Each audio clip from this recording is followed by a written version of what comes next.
Hello guys, കൊച്ചിയിൽ നിന്ന് take off ചെയ്ത ഫ്ലൈറ്റ് ഡൽഹി എയർപോർട്ടിൽ ലാൻഡ് ശേഷം ഏപ്രിൽ ബസ്സിൽ കയറി ടെർമിനൽ പുറത്തോട്ട് ഇറങ്ങി. അവിടെ നമ്മൾ ഊബർ ടാക്സി വിളിച്ച് ഹോട്ടൽ റൂമിലേക്കാണ് പോകുന്നത്. ഫെബ്രുവരി മന്തിലായിരുന്നു ഞാൻ യാത്ര ചെയ്തത്. നല്ല തണുപ്പുണ്ടായിരുന്നു, ഭയങ്കര തണുപ്പില്ലായിരുന്നു, തണുപ്പ് കുറഞ്ഞു വരുന്ന സമയത്തായിരുന്നു ഞാൻ പോയത്. ആക്ച്വലി ഈ ഹോട്ടലിരിക്കുന്ന സ്റ്റേറ്റ് ഹരിയാനയിലാണ്. നിക്കോപാം എന്ന 4-സ്റ്റാർ ഹോട്ടലാണ് നമുക്ക് തോന്നുന്നത്. ഞാൻ മുന്നത്തെ വീഡിയോയിൽ പറഞ്ഞതുപോലെ ഞാൻ ഇവിടെ ഡൽഹിയിൽ വന്നത് മാരുതി സുസുക്കിയുടെ നാഷണൽ ലെവൽ ചാമ്പ്യൻഷിപ്പിന് പങ്കെടുക്കാം. ഇത് ഞാൻ ഡൽഹിയിലെത്തിൻ്റെ 3-ാമത്തെ ദിവസത്തെ വീഡിയോ ആണ്. ഫോൺ അലോഡ് ഇല്ലാത്തതുകൊണ്ട് എക്സാമിന് പോയി വീഡിയോ എടുത്തില്ല. ഇപ്പോൾ നമ്മൾ നിൽക്കുന്നത് മാരുതി സുസുക്കിയുടെ ഗുരുഗ്രാമിൻ്റെ പ്ലാന്റ്, സുസുക്കിയുടെ ഫസ്റ്റ് പ്ലാന്റ് ആണ് ഇന്ത്യയിൽ. ഇതിനകത്തും മൊബൈൽ അലോഡ് അല്ല കേട്ടോ. അങ്ങനെ പ്ലാന്റ് വിസിറ്റും കഴിഞ്ഞ് നമ്മൾ റൂമിൽ പോയി വീണ്ടും ഫ്രഷ് ആയിട്ട് ഇന്നിപ്പം പോകുന്നത് യശഭൂമിയിലേക്കാണ്. യശഭൂമി എന്ന് പറയുന്നത് ഏഷ്യയിൽ തന്നെ one of the biggest convention സെൻ്ററാണ് യശഭൂമി. അവിടെ വെച്ചാണ് നമുക്ക് ഈ ഫെലിസിറ്റേഷൻ പ്രോഗ്രാം നടക്കുന്നത്. ഇതെല്ലാം പോകുന്ന വഴിയിൽ കണ്ട് വീഡിയോ എടുത്തതാണ്.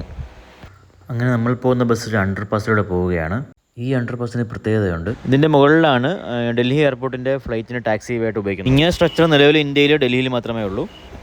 ഇതിൻ്റെ വേറെ പ്രത്യേകത വെച്ചാൽ ആ സൈഡ് വാൾ കണ്ടോ, ഇന്ത്യയിലെ എല്ലാ സ്റ്റേറ്റുകളുടെയും പേരും പിന്നെ അവരുടെ ആ സിഗ്നേച്ചറായിട്ടുള്ള ഇതും അതിൽ കാണിക്കുന്നു സൈഡ് വാളിലായിട്ട്.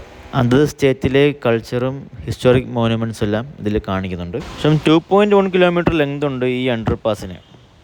അങ്ങനെ നമ്മൾ യശഭൂമിയിലേക്ക് എൻ്റർ ചെയ്ത് ഇറങ്ങി. ഇതാണ് യശഭൂമി, ഏഷ്യയിലെ തന്നെ one of the biggest convention centre. അതാണ് നമ്മുടെ പ്രോഗ്രാം. നമുക്ക് ഡ്രസ് കോഡ് ഉണ്ടായിരുന്നു, വൈറ്റ് ഷർട്ടും ബ്ലാക്ക് പാൻറ്റും അതായിരുന്നു ഡ്രസ് കോഡ്. എല്ലാവരും അതിന് ഇന്ത്യയിലെ എല്ലാ ഡീലർഷിപ്പിലെയും കാൻഡിഡേറ്റ്സ് ഇതിൽ പങ്കെടുത്തായിരുന്നു. ഓരോ കാറ്റഗറി വൈസ് പങ്കെടുത്തിട്ടുണ്ട്.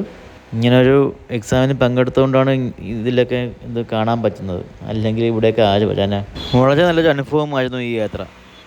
ഏകദേശം 8,90,000 സ്ക്വയർ മീറ്റർ ഉണ്ട് ഇതിൻ്റെ ഏരിയ. ആലോചിച്ചൊക്കെ ഇതിൻ്റെ വലിപ്പം. നമ്മളകത്ത് കയറുകയാണ്, അകത്തോട്ട് എൻ്റർ ചെയ്യുകയാണ്. കണ്ടില്ലേ, എയർപോർട്ട് പോലെ ഉണ്ട് അതിൻ്റെ ഇൻറ്റീരിയർ കാണാൻ. പുറത്തും ചെക്കിനുണ്ട്, അകത്തും എൻ്റർ ചെയ്യുന്നതും ചെക്കിൻ ഉണ്ട്. അത് സെക്യൂരിറ്റി ചെക്ക് എല്ലാം കഴിഞ്ഞ് കയറാൻ പറ്റത്തുള്ളൂ. നമ്മുടെ പ്രൈം മിനിസ്റ്റർ 2023 ഇത് ഇന്ത്യക്ക് സമർപ്പിച്ചത് ഈ ഒരു യശഭൂമി. ലിഫ്റ്റ് കയറി മേലോട്ട് പോവുകയാണ്. അത് നമ്മുടെ ഹാള് കണ്ടോ. ഞാൻ ഓടിച്ച് വീഡിയോ എടുത്ത് കാണിച്ചു തരാം.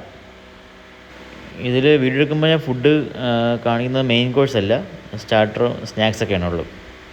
മെയിൻ കോഴ്സ് ഞാൻ വീഡിയോ എടുത്തില്ല. ഇങ്ങനെ ചെറിയ ഗെയിമൊക്കെ ഉണ്ടായിരുന്നു അവിടെ.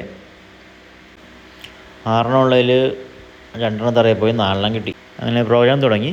നമ്മുടെ ഈ ഒരു ഡിസ്പ്ലേയിൽ കാണിക്കുന്നത് നമ്മുടെ ഈ ഒരു യാത്രയുടെ വിവിധ ഘട്ടമായിട്ടുള്ള ഒരു ഇതാണ് കാണിക്കുന്നത്. അത് എൻട്രി എക്സാം, പിന്നെ dealership wise exam, zonal round exam, ഇത് നാഷണൽ റൗണ്ട് എക്സാം കഴിഞ്ഞു. അതിൻ്റെ ഒരു ഇതാണ് അങ്ങനെ അഡ്വൈസർ കാറ്റഗറിയിൽ ഏറ്റവും മികച്ച അഡ്വൈസറിനുള്ള അവാർഡ് ഞാനിങ്ങ് തൂക്കി. ഇത്രയും വലിയൊരു ചടങ്ങിൽ നമ്മുടെ പേര് എഴുതി കാണിക്കുമ്പോൾ അനുഭവം ഉണ്ടല്ലോ, അത് പറഞ്ഞറിയിക്കാൻ പറ്റത്തില്ല. ഏകദേശം 44,000 ആൾക്കാരാണ് ഇതിൽ പങ്കെടുത്തത് എൻട്രി എക്സാം എഴുതാൻ വേണ്ടി. അതിൽ നിന്നാണ് ഫിൽട്ടർ ചെയ്ത് ഈ ലെവലിലായത്. ഓരോ കാറ്റഗറി വൈസാണ് അവാർഡ് ഉള്ളത്. അങ്ങനെ അവാർഡ് ഫംഗ്ഷനും ചാപ്പാടും ഫുഡ് വടിയും എല്ലാം കഴിഞ്ഞ് നമ്മൾ യശഭൂമിയുടെ യാത്ര പറയുകയാണ്. നേരെ പോയത് റൂമിലേക്കാണ്. ബാക്കി അടുത്ത വീഡിയോ കാണാം. ബൈ.